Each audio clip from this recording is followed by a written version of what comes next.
I don't know if it's Cindy and you. Cause where did you come from? Where did you come from, baby? I don't know if it's Cindy and you. Yeah, yeah, cause where did you come from? Where did you come from? Where did you come from, baby? Where did you?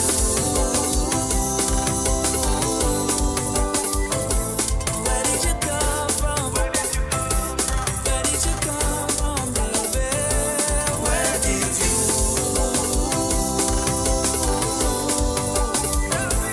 Where did you come from? I tell you, where did you come from, baby? I don't know if it's God and I don't know if it's fraud. All I know is that the day that you were born was a blessing. Baby, you're my biggest blessing, and I'm not guessing. I know some people wanted us to flop. Tell them we'll and come again. They can never break us up. On days I feel like giving up. It's you that keep me solid as a rock. I don't know if it's Cindy and you. Cause where did you come from? Where did you come from, baby? I don't know if it's Cindy and you. Yeah, cause where did you come from? I tell you, where did you come from, baby? Where did you?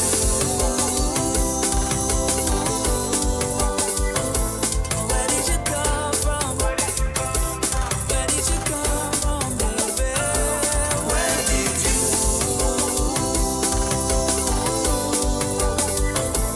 Where did you come from? I tell you, where did you come from, baby?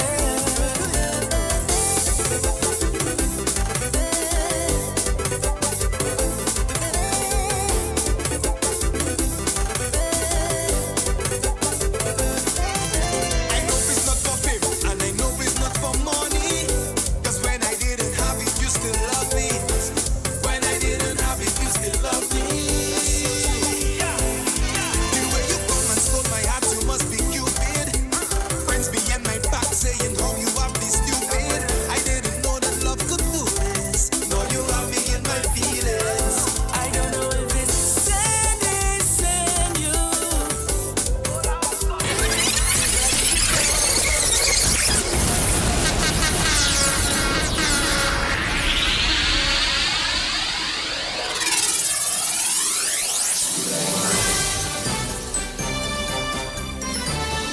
Fair and balanced, unbiased and clear, concise and accurate. This is the DBS Evening News. Here now is your presenter with the headline. In the headlines, Prime Minister Roosevelt Skerrit says security of the state is of top priority as 6 new vehicles were handed over to the police this afternoon. In news from the region, Liat Air to expand its services to Dominican Republic. And internationally, landmark deal to cut global shipping emissions after U.S. pressure. Good evening, I am Leila Langford. Details of the news when we return. Yo, what's up? Baby, let's go! Turn your TV on. Listen to DBS on Digicel TV Channel 50 and Flow TV Channel 951. DBS News. Welcome back. Prime Minister Roosevelt Skerrit says security of the state is of top priority to the government of Dominica. Mr. Skerrit's remarks came during a handing over ceremony of 6 vehicles to the Dominica Police Force today. Prime Minister Skerrit says the vehicles were procured by an economic citizen of Dominica CBI program.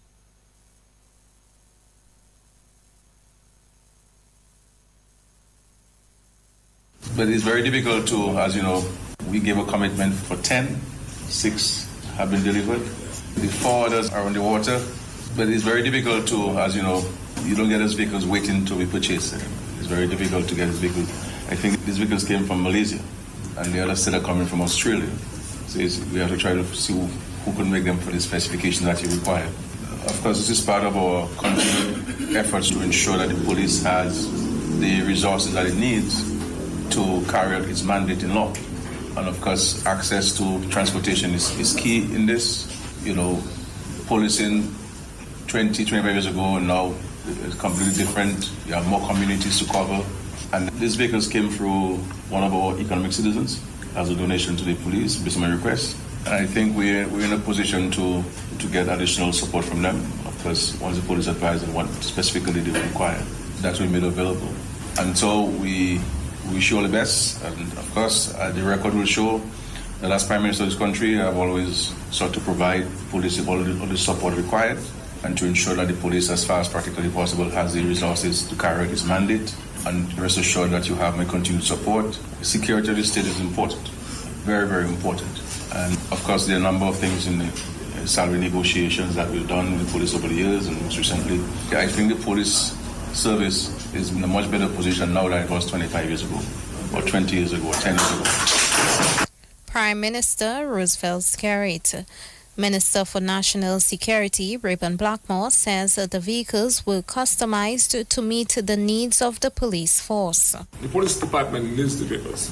And how it happened, the chief of police made a request for vehicles, and I went to the Prime Minister, and he said to me, I'll get the vehicles for you. Just give me the specs, specification. So the vehicles you're seeing out there were built from scratch and to the specification provided by the police. So it was not imposed on the police by the Prime Minister or the Minister. That is what you asked for. The Prime Minister presidency is a demonstration of the support of the government. And so the outstations that are without vehicles, the most critical ones, we have more outstations that are in need of vehicles. We'll get the vehicles this morning. They're all marked already very quickly. And I'm hoping that can be manifested when reports are made, that reports can be responded to in quick time. Minister for National Security, Reuben Blackmore. The cultural elder of Newtown will be sashed on Sunday during Heritage Day at Newtown. Parliamentary representative for Roseau South, Shakira Lockhart Hippolyte, says Heritage Day will begin with a church service. On Sunday, October 19, 2025, the Great Harlem community will come together to celebrate the National Heritage Day. This is such a momentous occasion which will showcase the rich culture and heritage and history of the Newtown community. The celebrations will begin officially at the Fatima Church in Newtown, starting with a special service at 10 a.m., followed by an exhibition at 12, and culminating in a grand cultural gala at the famous Newtown Savannah, showcasing the community's vibrant heritage. This year's Heritage Day promises to be an unforgettable experience, featuring traditional and contemporary music, local DJs, Calypsonians, Mr. Ridge, Quadrille, Lampo Cabwit, Bois Bois, Triple K International, Signal Band, Chant and Dance, etc., that highlight the community's resilience, creativity, and determination.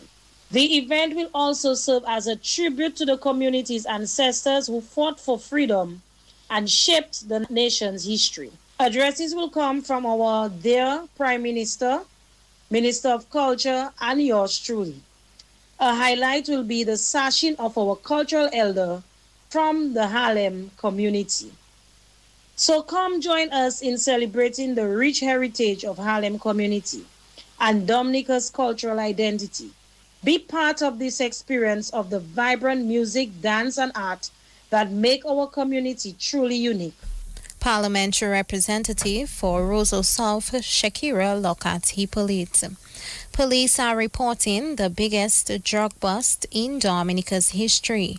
Acting Police Chief Lincoln Corbett says well over 1,700 kilos of cocaine with a street value of over $46 million this week.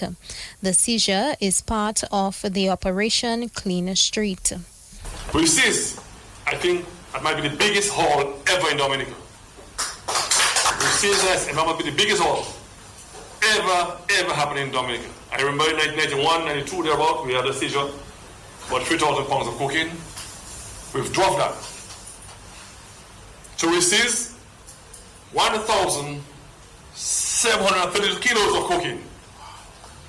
Gross street value estimated of $46,764,000.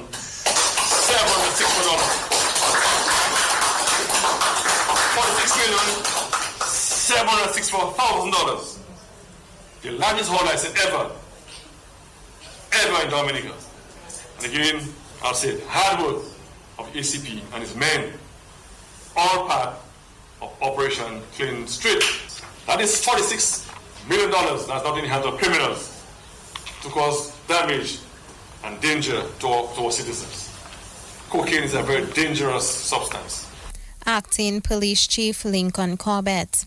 Meantime, the police are reporting 24 arrests and the seizure of large amounts of cash and a number of firearms as a result of the ongoing Operation Clean Street. Acting Police Chief Lincoln Corbett says the Operation Clean Street has been successful thus far. We've arrested 19 males and 5 females in this operation, and they've been charged for various offenses.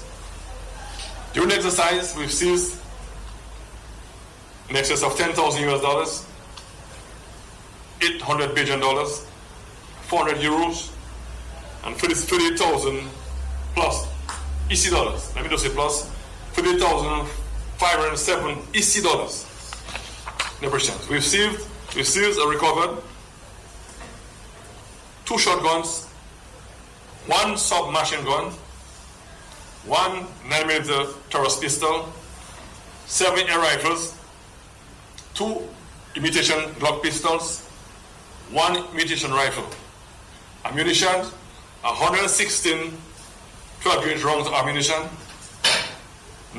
6 9mm rounds of ammunition, 14.36 caliber ammunition, 14.22 caliber ammunition, 1 14-gauge ammunition. Acting Police Chief Lincoln Corbett. A student of the Dominica Grammar School has emerged as winner of the 2nd annual DBS Radio Independence Creole Speech Competition.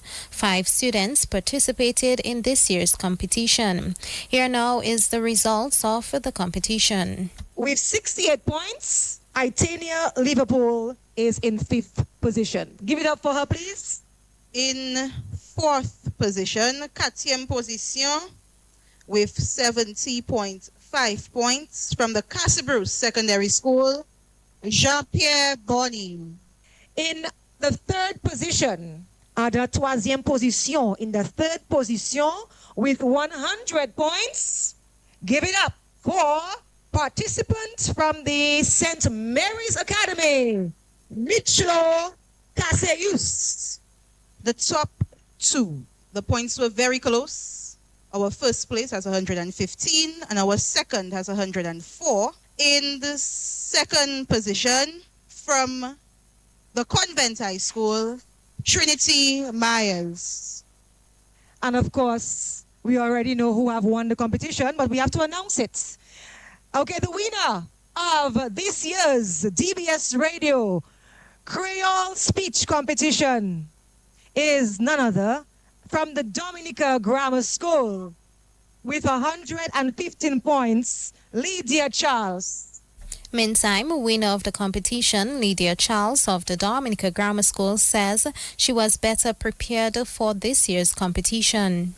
Okay, last year I participated in that same competition. I came out third. And it was a tight competition because all our speeches were good, you know. This year, I said I'm coming back for the crown. Last year, I came out 3rd place and I said, you know, this year, I am coming to deliver a message and deliver it well. That Creole, Papatois. This year, more expression, more engagement. It was similar to my last speech, but, you know, just more engagement with the audience. Win it and deliver a message. Let people understand what I am saying, not just win it for win its sake. Delivering a speech to pass a message. I love that language. As my parents are Haitian and I'm Dominican, I love that language, especially Haitian Creole, but my Dominican Creole on top. We just need to remember, we all need to remember that Creole is not patois. Creole, papatois. Winner of the Creole speech competition, Lydia Charles. Convent High School student Trinity Maya was in second place. The competition was good. I enjoyed myself. I had a great time. I was a little nervous. Well, I was very nervous when the results were coming out, but I had a great time. The competition helped me to enhance my Creole language because I am from Grand Bay, but I'm like 40% into the Creole language, but competing in this competition, it gave me the chance to elevate my language. So right now I'm 90% there. So I really think that the young ones should grow into our Creole language. They should take time off, study the word. Trinity Maya of the Convent High School. Venezuelan ambassador to Dominica, His Excellency Jose Savele, has emphasized the importance of preserving peace in the Caribbean. His comments came as a result of the recent deployment of U.S. military forces in Caribbean waters, which the United States has described as an anti-drug operation. Ambassador Savele urges Caribbean nations to unite in opposing these actions by the United States. Our goal is to preserve the peace in our region. We're trying to portray that it's not just about Venezuela. If the United States starts a war in the Caribbean waters, it's going to be bad for all of us. It's going to be bad for our economy, for our people. If they shoot a nuclear weapon, the disaster is going to be in the whole region. Nuclear weapons go through the whole region, they destroy the ecosystem, they destroy everything around. So it's been known for long years. So just the fact that they brought to our Caribbean waters a nuclear submarine should be removed immediately. So our call, mostly the Caribbean countries that have a policy of respect for fundamental principles of international law, they have declared, they have given letters to support the dialogue, to make sure that there is no war in the Caribbean, to work in their ways to prevent this war to happen. That's our call. The war in our Caribbean water is a matter that should concern all of us. Our call is to avoid, to convince United States government that that's not the way to do it.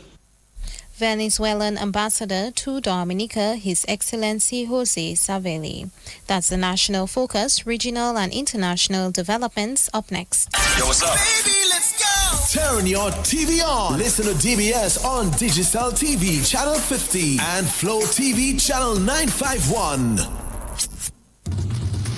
DBS News. In news from the region, the Antiguan-based regional airline Liat Air says it will begin servicing the Santo Domingo and Punta Cana route in December as part of its commitment to ensuring regional connectivity. In a statement, the airline, whose major shareholders are the Antigua and Barbuda government and Air Peace Caribbean Limited, said the flight to Santo Domingo will commence on December 12th, followed by the launch of service to Punta Cana 3 days later. It said that Santo Domingo, the capital and commercial heart of the Dominican Republic, offers a gateway for business travelers, government officials, and students. And internationally, a landmark deal to cut global shipping emissions has been abandoned that's after Saudi Arabia and the U.S. succeeded in ending the talks. More than 100 countries had gathered in London to approve a deal first agreed in April, which would have seen shipping become the world's first industry to adopt internationally mandated targets to reduce emissions. But President Donald Trump had called the plan a green scam, and representatives of his administration had threatened countries with tariffs if they had voted in favor. And that's how we end the DBS Evening News. Up next is sports. Covering the nation and beyond, DBS Sports Report.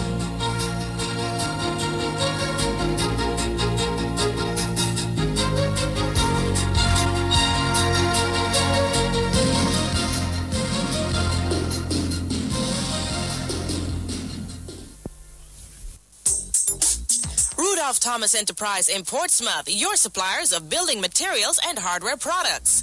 Over 20 years experience in the business. Rudolph Thomas has lumber and plywood, Portland and tile cement, steel rods, galvanized and fenced pipe. And Rudolph Thomas can meet all your wire needs. Galvanized roofing sheets, doors, windows, toilet sets, face basins, and bidets. PVC piping, fittings, and lattice. Check out Rudolph Thomas for ceramic and vinyl floor and wall tiles, nails, nuts and bolts, paint and painting supplies. And check out their line of electrical and hand tools. And Rudolph Thomas is your one-stop shop for hard-to-find items like fiberglass mat and fiberglass resin and welding rods. Go now to Rudolph Thomas on 1240 Bay Street in Portsmouth.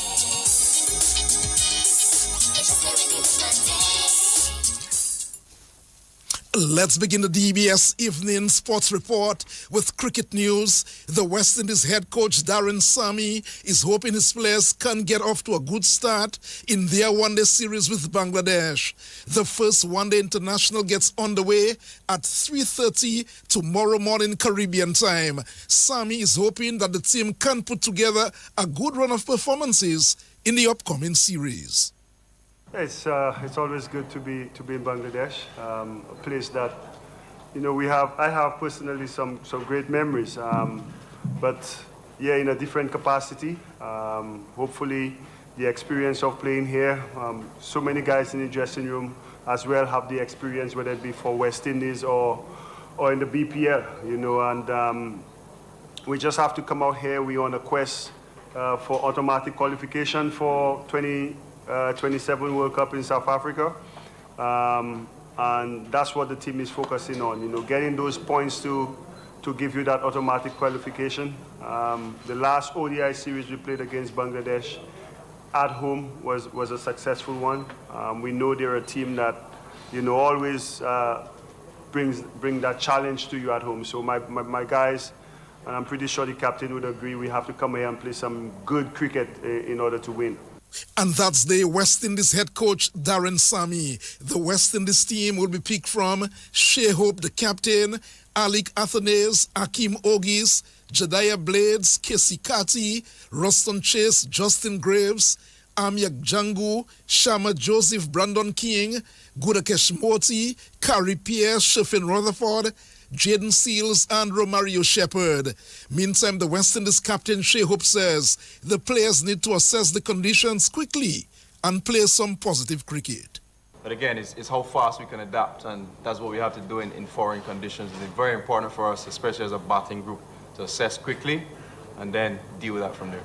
Again, it's trying to share as much experiences as you can. When you play in foreign conditions, it's very important as an experienced player, as a senior player in the team, to share all the knowledge that you possibly can. And in this situation, we all have a desire to do well for West Indies, and it's very important as a cricketer, especially as a batter, to come into these conditions and perform well. So all the little learnings that I would have gained from my previous trip, it's about having those conversations with the remaining batters and trying to get the best out of each and every one of us. One thing that I always say when we speak about cricket is always the better team on the day wins. So regardless of previous, results, whether it's long time ago or just in the recent past, it's still important to play the cricket on the day. We understand that Bangladesh is a very, very powerful team, especially in their own conditions. They'll be familiar with what they have up there. So West Indies coming here in these foreign conditions, we understand the challenge one, and then we see what they've done in the recent past. So that could also be a motivation for the Bangladesh team. So we're definitely not going to be taking that lightly. So yeah, it's very important for us to understand what's happened in the past, but still, cricket plays on the day and the better team must win.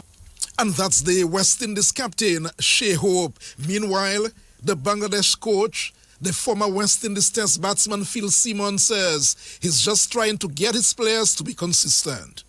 Right now, I'm still getting accustomed to certain things, but also I am just imparting the direction I want the team to go in, the direction the two captains want the team to go in. We're just trying to make sure that we're going in that direction. So it's about learning, it's about teaching, and getting them to understand international cricket and how we assess situations in international cricket. So that's what I'm trying to make sure everybody understands in the team. A lot of players are in Form 1 series and the next time they're not. So we have to make sure that we try and get them back into that good form. And that's the Bangladesh cricket coach Phil Simmons. Well, that's going to be a very interesting series. The West Indies in Bangladesh. Bangladesh coach is a former West Indies batsman, Phil Simmons. The West Indies coach, Darren Sami, the first one-day international, tomorrow morning at 3:30. Let's turn the focus now to football because the Dominica Football Association, DFA, will be staging tryouts for the National Football Academy this weekend. FIFA talent coach Kurt Hurd says the National Football Academy will target young boys and girls as the DFA looks to build a solid foundation for the future. The tryouts will be staged at the DFA Technical Center tomorrow morning. The aim of the TDS National Academy here in Dominica is to offer a continued pathway for our players and coaches, as well as increasing national team competitiveness. By bringing the most high potential players at a young age that we can find on the island together, working in a best-v-best environment, offering a technical programme on an increased contact basis aligned with clubs, schools and academies, we're able to set a strong foundation for players to continue in our pathway through to U14 and U15. These are our competition age groups for national teams, representing at CFU and CONCACAF annually. In setting the technical foundation at a younger age, we are now able to set a focus on tactical, mental and physical development, as well as still maintaining that focus on technical ability. This then feeds into the annual U17 World Cup qualifiers, followed by senior team.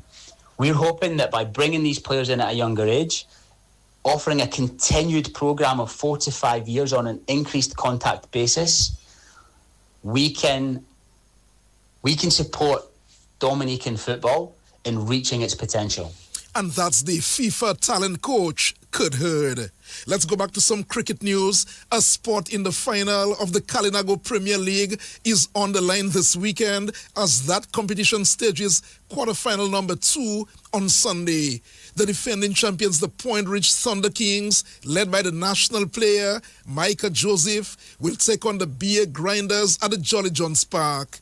The Thunder Kings, who will also have at their disposal the Windward Islands Volcanoes player Gian Benjamin and national cricketer Kazimi Benjamin, will face the BA Grinders team with the likes of Jason Paris, Jason Lamoth, Abishir Etienne and Darren Toussaint. That game will get underway at 1 o'clock on Sunday. The winners will meet Lucati Bombers in the final after the independence celebrations. Some more basketball news. The Dominica Amateur Basketball Association, DABA, is set to launch its Women's Basketball League this weekend. The tournament is set to feature 3 teams. DABA Vice President Yannick Regis says the league will help with the advancement of women's basketball on the island. We, the DABA, are looking forward to launching our Women's League 2025 with our new sponsor, Paxton Bank. We are very excited about partnering with the bank, the Paxton Bank, as we look to bring women's basketball back to the forefront. Last year, we had an introduction league where we had 4 teams, and we're going to continue this year with 4 teams, but with much more to the table, including more prizes, prize money, something we didn't have last year. And we're also going to have a national team, looking to push a national team and national representation on the women's level, the senior level. That's something that we put a lot of priority on, Gavin. We look forward to representing Dominica in a number of regional tournaments, FIBA regulated tournaments, hopefully Windward Islands Senior Women's Tournament. And Gavin, we have a lot of talent in Dominica. We have a lot of women talented players, be it young and be it even the older level as well. And we definitely want to engage them in something that is more than just a sweat. We want to have them participate in a number of different tournaments, be it 3x3 as well as the Senior 5-on-5 tournament. And this tournament is a way for us to highlight the ability of those girls and those women. And hopefully we can take this to the next level. Hopefully next year we can have even more teams participate in the league. And that's the DABA Vice President Yannick Regis. Well, Joseph Fadul, it's good to hear about a women's basketball league starting I don't see the likes of a DBS team yet. The people like Layla Langford, Ivona John Baptist Luge, Kiwana Fontaine, and others, Mrs. Dover and others. Let's look at next year, the possibility that can happen next year. The DBS women's team in the National Women's Basketball League. Let's stay with basketball. Finally, a new champion will be crowned in the DABA Premier League as Shama Felicity and the Peebush Eagles knocked the defending champions, the Detroit Blazers, out of the playoffs as basketball action continued last night in the DABA Premier League. Felicity was unstoppable, scoring 43 points as the Eagles beat the Blazers comfortably, 84-73, to sweep their three-match series 2-0. Kellen Paul added 16 and Dave Alexis 10 points for the Eagles, while Lester Langley had 20 and Sergey Joseph 19 for the Blazers. The Eagles captain Lennon Paul, he was proud of his team's effort. I'm grateful, man. Everybody did what they had to do. We were locked in. I just appreciate my team for all. Shama came up big today. This man, boy, I appreciate this guy. But it's not over. We're just getting one step further, so we're in the finals now. We are waiting for the between 767 and Sharks. We'll prepare for them, and then we'll come back here probably next week. What is the mindset as you approach game 2? Because you know, 1-up, but against the defending champions, you know they're going to come tough. What was the mindset heading into this game? So we stuck to what that worked for us. Last game, it was the zone defense break them in the fourth quarter. So I feel like they expected us to start off with zone, but no, we stuck to our game. We kept the man-to-man, and we kept the pressure on. We wore them down, so fourth quarter, they were pretty much tired in the fourth quarter. So that worked for us, and we stuck to it, and we're here. That's it. All right, and as you look ahead to the finals, you know, what will be the message to the guys? How will you guys be preparing for this? My guys, you mean? Like I said, it's not over. We're just one step closer, but it's not over. We have to get back. We have finals to go. It's best out of 5, I think. So it's still a competition, and we still have to get it. And that's the Eagles captain, Lennon Paul. Blazers captain, Lester Langley, says the team did not play the Blazers basketball. Well, I don't want to say leggy, but our mental aspect of the game, our attitude coming into the game was very poor. Imagine we on the bench and we arguing with one another, so that in itself was a no from the start. So in that, we know we have to fight not just them but even ourselves, so it was rather hard to start. After such a dominating performance in the regular season, how hurtful is this to be swept in the semi-finals? Yeah, it's very hurtful, because knowing how we came out in the season and our mindset, and then again we started well, we started training. As the season progressing, I fellas figure we're comfortable. Lack of training, we're not coming and training. We're getting 3 guys, 2 guys, and it's the same set of guys. We can't blame anybody but ourselves. If you do come and practice your craft, you will not be able to deliver. How can the Blazers regroup for next season? Because I'm looking at the bench, a lot of veteran players. How do you guys retool and come back strong for next year? Same old thing. We are veteran players. We know how to recondition. We know how to come back. We know how to bounce back. We know how to win. We know how to lose. And if that one thing I'm proud of being a Blazer for, is how we take defeat. Yes, it is hurtful. It is difficult, especially after we have to walk away and face our fans. It is very hurtful. But we are fighters. We know when we come out, we try our best.